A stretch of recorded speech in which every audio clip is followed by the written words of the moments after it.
it's over. Queen to twist the knife on Sussex's master plan, as royal is their only currency. Unlike Sophie and Edward, the Sussexes were senior royals and very much at the forefront of the royal family. Queen Elizabeth II's youngest son, Prince Edward, and his wife Sophie, the Countess of Wessex, have grown to become much-loved members of the royal family. Despite not wanting to be full-time working royals, Edward and Sophie have become integral members of the firm. Prince Harry and Meghan Markle are believed to have proposed adopting a half-in, half-out arrangement, but the plan was rejected by the monarchy.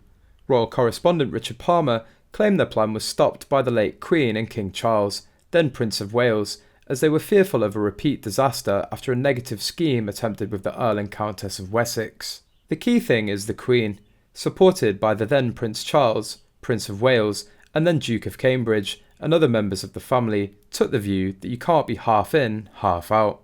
Edward and Sophie tried it years ago, and it ended in disaster for them really.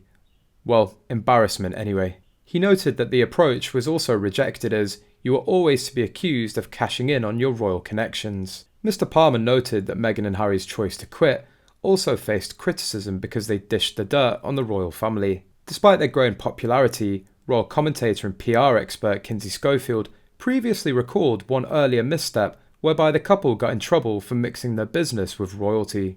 Edward and Sophie had initially planned to pursue their own careers alongside being royals. The Duke and Duchess have faced criticism since stepping down as senior royals in March 2020.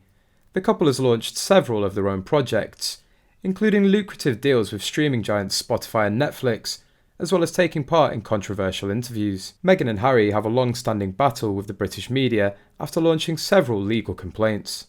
In the past few years, the Duke and Duchess of Sussex have also launched legal proceedings against several British news outlets, including the BBC and Associated Newspaper Limited, which owns the Daily Mail, Mail Online, and the Mail on Sunday. Most recently, Harry took it up a notch and launched legal proceedings against the Home Office over its refusal to provide the Sussexes with police protection when they visit the UK. Former butler Grant Harrold, who used to work for the royal family, said their reactions confuse him. Mr. Harrold said, "Historically, king and queens did not ever get involved in legal battles.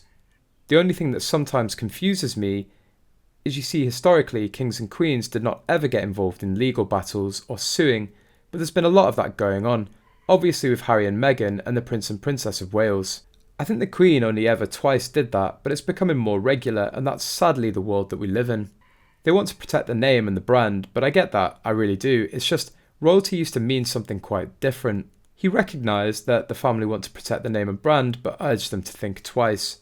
The Duke of Sussex's book now is expected to be critical of the royal family, based in part on the fact its name is derived from Harry's status as a backup in case the heir Prince William should either die young or abdicate. Royal watchers will be looking out for any sign of the royal expanding on the racism allegations made to Oprah Winfrey in March 2021 by Harry and Meghan Markle, who said an unnamed royal expressed concerns about how dark her unborn child's skin might be.